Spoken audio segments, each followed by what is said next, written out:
Yan. So, dito magde-daycare si Ziki kasi every summer, explain mo sa kanila bakit bago yung daycare ni Ziki.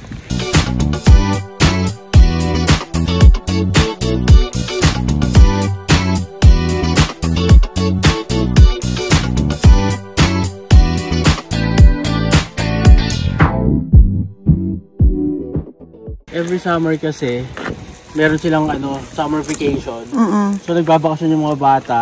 So sayang naman kung bubuksan lahat ng daycare. So ginagawa nila, pinag-iisa nila silang isang malaking daycare sa isang place. Tapos yung mga bata na hindi magbabakasyon na magdi-daycare pa rin, dire-diretso na sila doon. Sama-sama sila doon sa isang malaking daycare. So dito yon, dito mag-daycare si Ziki. Ito, nakita nyo, sobrang laki. Pero same group pa rin. Yung teachers niya, yun pa rin mga ka-Gigi.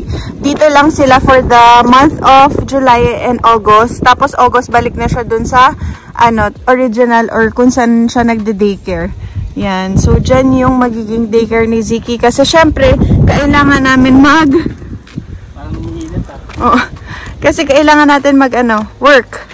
Yes. Kaya, magde-daycare si Ziki ng summer. Pero weather natin ngayon is 15 degrees Celsius. Outfit check ni Keng ay naka-slippers, naka-shorts at naka-t-shirt. Siya lang yung ganyan mga ka-Gigi. Wala kami nakasalubong na naka-gantong outfit. Si Keng lang mga ka-Gigi. Pero ako naka-sandals pa rin ako, pero naka-pants ako. Ito ang ating OOTD. Ito ang ating outfit check sa akin is para ako naka-long sleeves. Naka-long sleeves ako na manipis na jacket and then pants and then slippers tapos shades, ganyan. Kasi malamig. Pero ang ganda mga ka-Gigi kasi naglalaban yung lamig tsaka yung init. Yan. So pinakita lang namin sa inyo kung saan yung magiging daycare, yung daycare ni Ziki. Ito yun. Yan. So, wala kaming ibang gagawin kundi maglakad-lakad. Pero dito, banda dito, malapit na to kay Ate Inday tsaka kay Kuya Dudong. Ay, ayun na pala. Oo nga, sa likod nila. Sa likod lang ng bahay nila yung daycare ni Ziki mga ka-Gigi. Pero wala sila dyan, kaya hindi natin sila mapuntahan. Soon, abangan nyo. Pupuntahan at bibisitahin natin sila.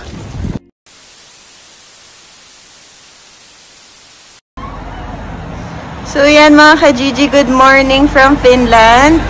Papasok na si Ziki sa daycare.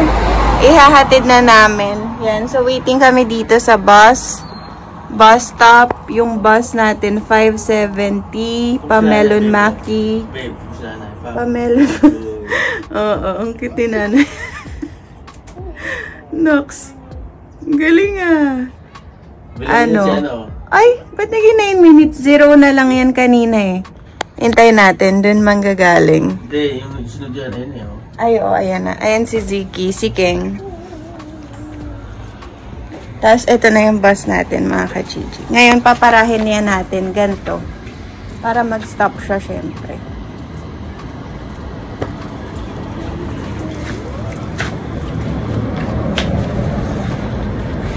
Meron? Ha?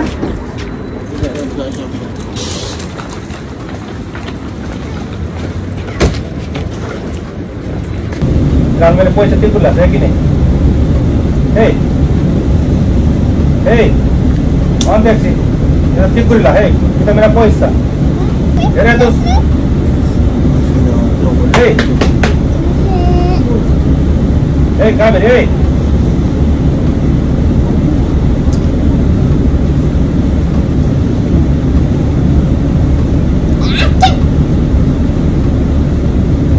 Mga ka-Gigi, ayaw niya magising. Dito.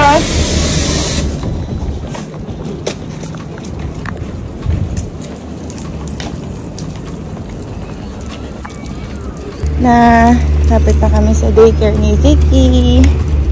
Dito siya sa daycare na malaki mga ka-Gigi. Yan. Dito siya for the whole month of July. Kasi sarado yung daycare niya. So, dito siya. Yan. Yan, ito yung daycare ni Ziki. Sobrang laki. Pero hindi niya talaga to daycare. Dito lang sila for the summer. Oo, temporary daycare lang. Hindi ko alam kung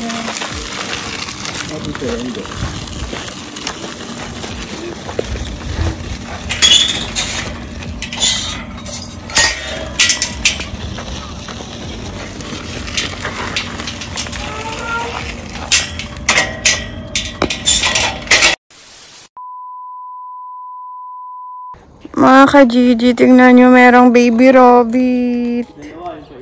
Asan? Sobrang liit niya. Ang cute niya, pero ayun o.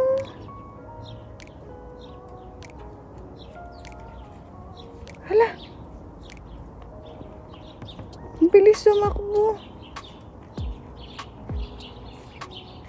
Masok na. Mga ka-Gigi, ito, yung mga ganyan, oh. Yung mga lumilipad na white. Pollen yan. So, ang dami ng mga ganyan dito. So, buti na lang, wala kaming allergy sa pollen. Oo nga eh. Ayan, oh, yung mga white. Kung makikita nyo. Tapos ito, sabi mo, no cause. Pag dumikit ka, sobrang kate. Ayan. Oo, no conin. Makati raw yan, sabi ni Ken, kapag napadikit ka dito. No cause. No cause. Pero hinahalo nila sa ano yan, mashed potato. Oh? I-steam nila, tapos ihalo nila. No conin, musipero na. Ang daming pollen, no? Oh. Thank you, Lord. Wala kaming allergy. Ano? Rosemary, oh. Rosemary ba yan? Parang rosemary.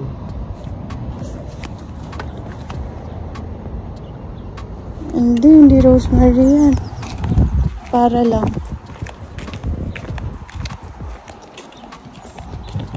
Ganda ng weather.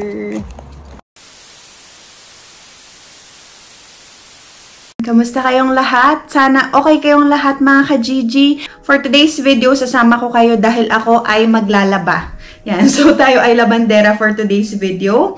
Yan, so hindi pa namin naayos yung mga gamit namin. So, bawat building meron sariling laundry area na free of charge lang. Walang bayad. Kaya, gandang klase yung mga washing machine nila dito. Kaya, mabilis lang matuyo. So, ngayon maglalaba ako. So, hindi ka pwede maglaba ng basta-basta kapag wala kang schedule. Kailangan magpa-schedule ka. Meron silang app na ginagamit. Tapos, magpapaschedule ka doon. Kung free, pwede mo i-book yun. Tapos, kailangan mo syempre pumunta kung dun sa pinili mong schedule. Ganon mga ka-Gigi. So, ito yung laundry area dito.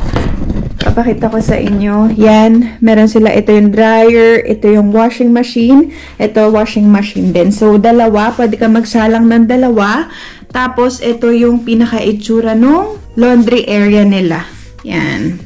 So, meron din dito yung parang plancha. So, iikot yan, ma'am. Parang, ano siya, i-on mo lang ganyan, tapos, igaganyan.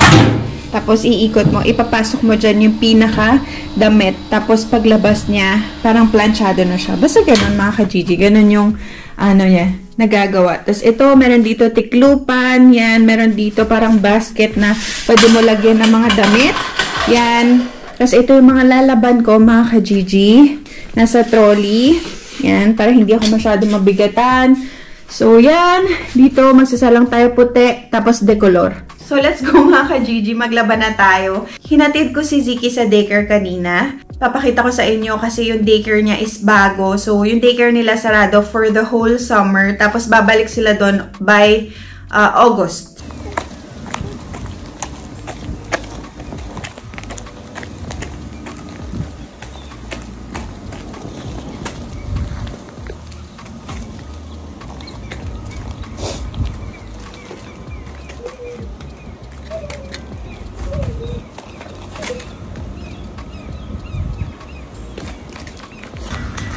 Kitos.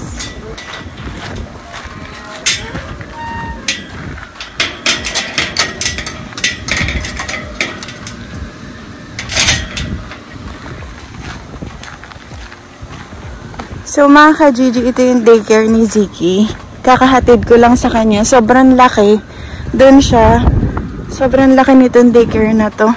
At least, malaki-laki yung playground nila. Marami siyang paglalaruan. Mas malaki to kaysa doon sa daycare niya. Kaya, ayan o. Viva Quezza or Happy Summer. Maganda o. May slide.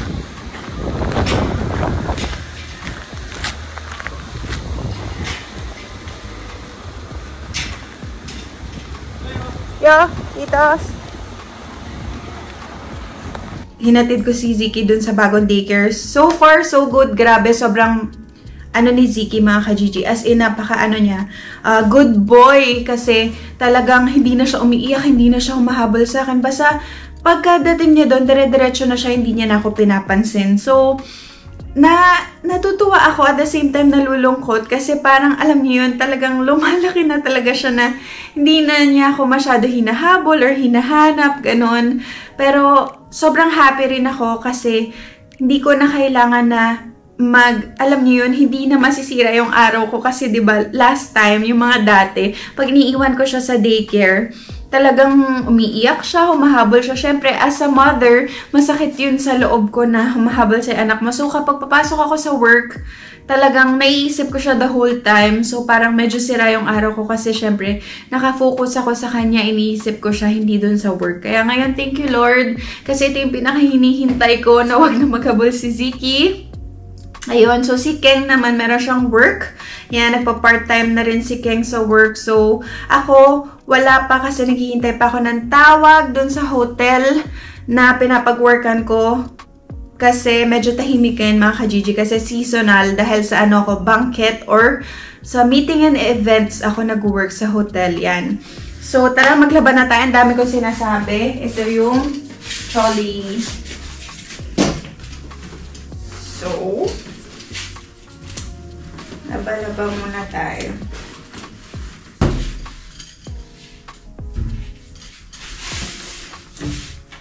Nagdala rin ako ng tubig, mga ka-Gigi. Para pag nauhaw, kasi syempre iintayin mo yan eh. Iintayin ko to na matapos kasi hindi mo pwedeng iwanan na pwede mo naman iwanan pero make sure na babalikan mo. So, tignan natin mamaya kung makakalabas tayo dito or saan tayo makakapunta. Bedsheet. So, doon yung puti. Dito yung decolor.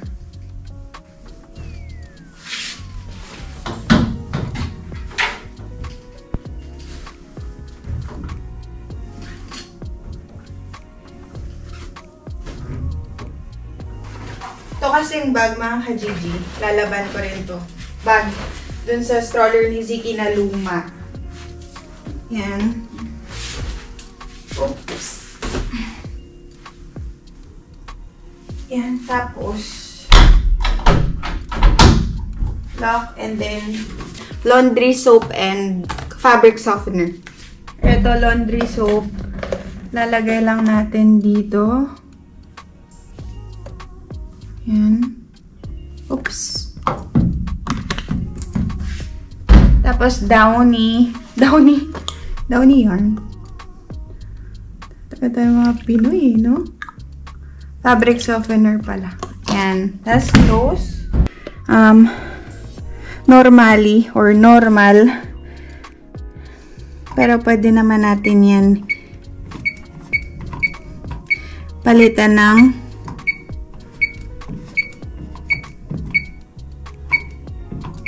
maraming klase. And Valitse Kelly or choose language. Kelly language. English. Yan. Para, ayan, normal color 30 minutes or normal 30, color 41 minutes, 44, 40, yan na lang. Ito na lang.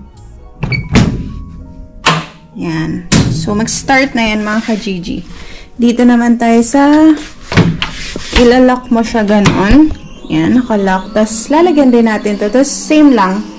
Ganon, mga ka-Gigi. So, yan, mga ka-Gigi.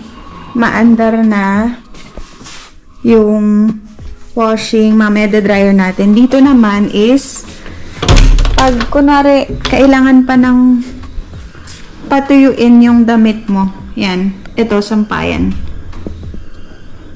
Ganito yung sampayan dito. Yan. Meron rin maliit, pero ito. Ganyan. Sampayan dito. Tapos, bubuksan mo to. Parang, ano yan, heater. Ganon. Para matuyo, mabilis matuyo yung pinaka damit mo. Usually, sinasampay dito towels, kumot, ganon. Yung mga makakapal. Yan. Dito mo isasampay sa part na to, mga ka-Gigi. Yan. Meron rin ganon. So, ganyan. Yan, sampayan dito. Tapos yan. Intay lang tayo. Waiting lang tayo. Tapos mamaya dalagay natin yung, ay, kusang nag-off yung ilaw. Pag pumasok ka, kusa rin magbubukas.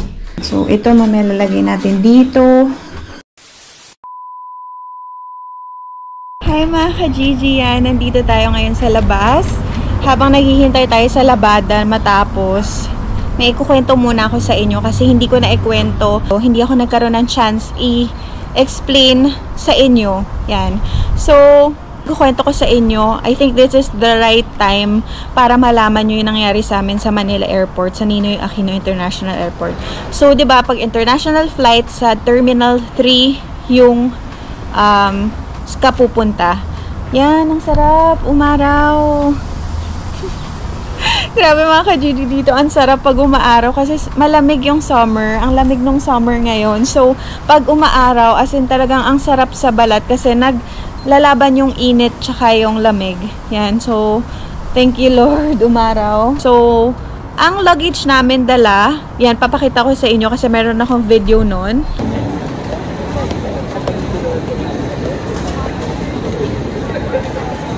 Dami naming dala mga ka-Gigi. Dalawang trolley. Waiting kami dito. Bye Philippines! So, ang luggage namin is 4 na large na luggage, 3 hand carry, tsaka 1 box. Yan, kasi may mga nagpasabay na mga kababayan natin sa Finland na galing Pilipinas. Mga nagpasabay sila ng mga beauty products, ganon, gamot, at kung ano-ano pa, nagpasabay sila. Meron ako isa nakausap na friend ko na Pinay na talagang nagpapasabay talaga siya matagal na. So sabi niya sa akin, okay lang mag-excess kasi 'di ba sa kami, tatlong 25 kilos sa amin, si Keng, ako, si Ziki. Tapos, 7 kilos na hand carry. Tapos yun, syempre yung personal bag mo. Mag-a-add ako ng 2 25 kilos. So, sabi ni Christine, na ang mag-add ng luggage, siguro mga $170 to $200 per 25 kilos or basta per luggage, ganun, per box, ganun. So, parang sa tingin ko, okay lang yung ganong presyo. Tapos, pagdating namin sa airport, confident pa ako na mag-a-add akong luggage. Sabi ko dun sa ground stewardess, dun sa parang mag-check-in, diba?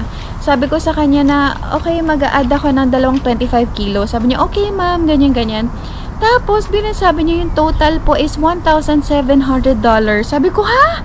Talagang as in, gulat mga ka-Gigi. Shock, ganun. Talagang, pagkatinginan kami ni King, hindi kami makapaniwala na sisingilin niya ako ng ganun na $1,700.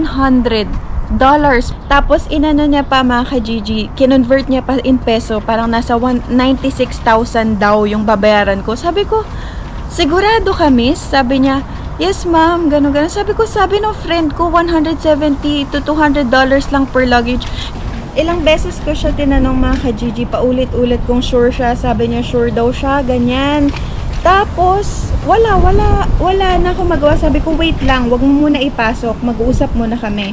Di usap kami ni Keng, umalis kami sa pila, dala namin yung luggage. Pero hindi ako magbabayad ng ganun kalaki mga ka-Gigi para lang sa 2 luggage.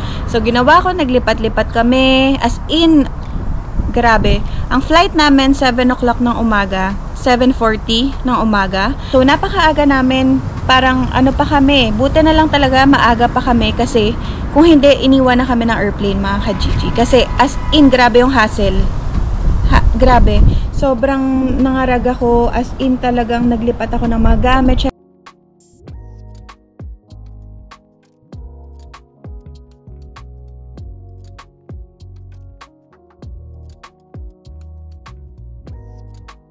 As much as possible, hindi ko pwede iwanan yung pasabay, yung mga pinasabay sa amin ng mga kababayan kasi nahihiya ako. So, naglipat-lipat ako, ganyan, ang tagal. Ang ending, iniwanan ko yung 2 luggage, pinag-grab ko pa, papunta sa amin, pauwi ng Cainta. So, alam niyo yung ganong hassle na grabe, hindi ko akalain na mangyayari sa amin yun. Sisingilin mo ko ng $1,700 para lang sa 2 luggage. Tapos, kinuwento ko doon kay Christine, doon sa friend ko. Sabi niya, hindi daw, as in, hindi daw talaga. Hindi rin ako nag-book online kasi baka magtaka kayo, hindi ako nag-book online kasi kasi Singapore Airlines kami. Hindi siya Singapore Airlines. Meron siyang ibang airlines na kasama. Singapore Airlines, Manila to Singapore. Tapos, Singapore to Copenhagen, Denmark, Singapore Airlines. Tapos, yung Denmark, papuntang Finland is Scandinavian Airlines. So, hindi siya pwede i-book online. Kailangan sa airport ka talaga bibili kung gusto mo ng extra luggage. Ang ending, hindi ko binili. Inuwi ko, nag-iwan ako. Iniwan ko yung mga gamit namin. Yung gamit namin, yung naiwan. Pinaiwan ko kasi pwede ko naman ipa-box or something. Pero grabe, yung karanasan na yun as in sobra. Tapos, hindi ko pa alam mga ka-Gigi na meron e-travel. So, papunta na kami immigration. Sabi, may e-travel na po ba kayo? Sabi ko, wala pa. Kailangan nyo po mag-download or fill upan, ganon.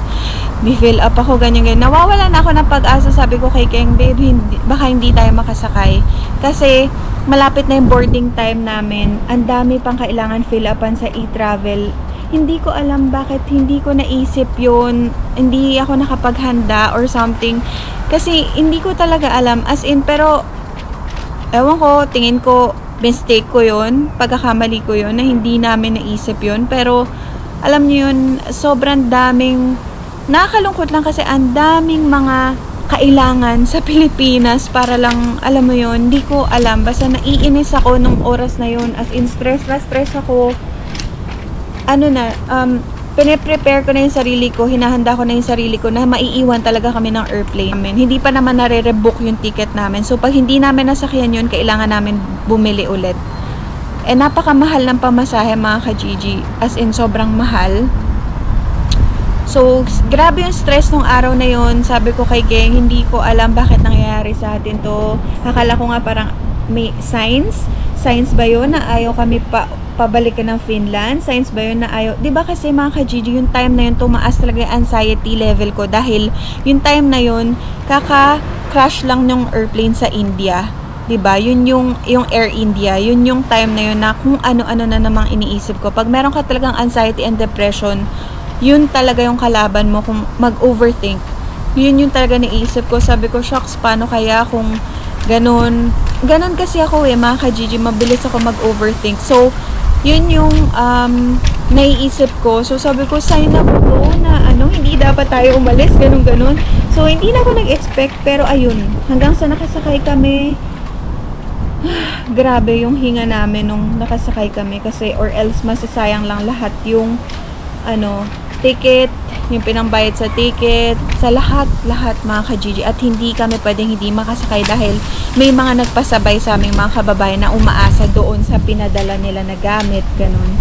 So, ayoko kasi na masira yung pangalan ko sa mga kababayan natin. Ayokong parang isipin nila na, alam nyo yun, kasi hindi mo naman hawak yung, or hindi mo naman mapiplease lahat ng tao. Kaya, grabe. As in, talagang, buti na lang talaga. Thank you, Lord, dahil at least nandito na kami. Yun, so kinuwento ko lang sa inyo, shinare ko lang sa inyo, pero grabe. Gusto ko sana ireklamo yung stewardess or yung ground stewardess na nakausap ko nung time na yun kasi napakamali siya kasi hindi ko rin naisip nun dahil nagpanic na ako, naunahan ako ng panic, hindi ko na i-check sa online. Pero sinend sa akin ni Christine, sabi niya, ilang beses na siya nagbabayad ng over luggage, nagpapadagdag siya. Ang dami niyang pinapadagdag, siguro more than, siguro umaabot siya minsan ng 100 kilos. Pero $170 lang binabayaran niya per luggage. Kung bakit yung stewardess na yun, sisingilin niya ako ng $1,700 para sa dalawang luggage. Kayo mga ka-Gigi, kung nasa kalagayan ko kayo, magbabayad ba kayo ng ganon kamahal, 96,000 pesos para sa dalawang 25 kilos na luggage? Comment kayo sa comment section kasi gusto ko malaman kung ano yung opinion nyo. Kung ako lang ba yun? O kuripot ba ako? O talagang sadyang mahal lang talaga yun? Pero sabi ni Christine, talagang hindi marunong yung nakausap ko. So, malas ko lang kasi siya yung nakausap ko, siya yung natapat sa akin. Pero ganun talaga, nangyari na nangyari. Wala tayong magagawa, naiwan na yung dalawang luggage. So, babalikan ko na yung labada ko doon. Balikan na natin yung labada kasi baka tapos na. Ang dami kong sinasabi, ang dal ko. Kasi gusto ko sa inyo i-share yung karanasan namin na yun dahil unforgettable moment. Talagang sabi namin ni Keng, hindi as in ang malas-malas namin. Ang dami pang nangyaring mga kamalasan. As in sa bawat stage, pagpunta namin, pagpasok ng airport, pag kilo, pag magbabayad ng extra luggage, tapos sa e-travel, sa immigration. Oh my God, mga ka-Gigi. As in, mapapaano ka na lang. Wala, mapapailing ka. Parang talagang nawalan ako ng pag-asa na hindi kami makakasakay papunta dito sa Finland. So yan mga ka-Gigi, tapos na itong decolor. Tapos na rin yung puti. Nilagay ko na doon. So lalagay natin dito sa basket yung ating mga nilabhan. Ayan. Ayan. Tapos, dito naman sa dryer.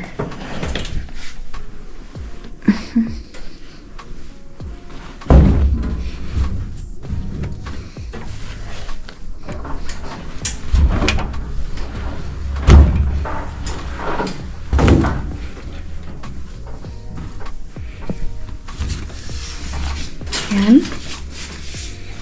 Tapos, try na natin. Normally, pusa du eritain kuiva. Ibig sabihin yan, normal, very, very dry. Tawa ako. Yung normal lang. Medyo dryer na siya. Tuyo na siya. Tiklop-tiklop na lang tayo.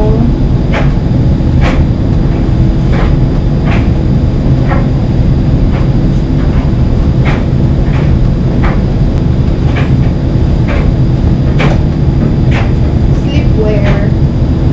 Binili ko to sa Taytay Changi. Ang ganda. Silk yung tela niya mga ka-Gigi.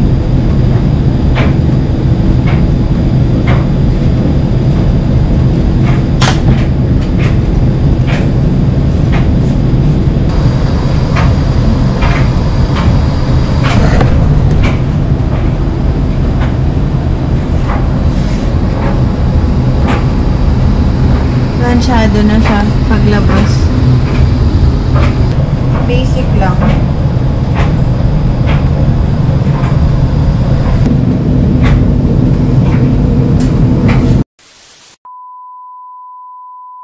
So mga ka-Gigi, hindi ko na kayo nasama kasi nagmamadali ako dahil mamaya meron pang kasunod, baka mamaya merong kasunod tapos biglang pumasok tapos hindi pa ako tapos kaya sobrang madaling-madali ako. Pero ito yung sabon at fabric softener, tapos yan, ito na yung nilagay ko na dyan sa loob, pinatay ko na rin. Tapos kailangan mo linisin yung filter. Nilinis ko na mga ka-Gigi kasi nagkakaano siya. Ayan o, kailangan mong brushin neto. Yan, ito. So malinis naman mga ka-Gigi, kailangan ganun dito. Kapag ginamit mo, kailangan mo rin ayusin kung paano mo nadatnan Yan. So, parang respect na lang sa mga taong next na gagamit. So, tara na mga ka-Gigi kasi baka mamaya, pag time check natin, it's 11:45. So, 2 hours lang ako nagpa-book. Yan, 2 hours lang naka-book.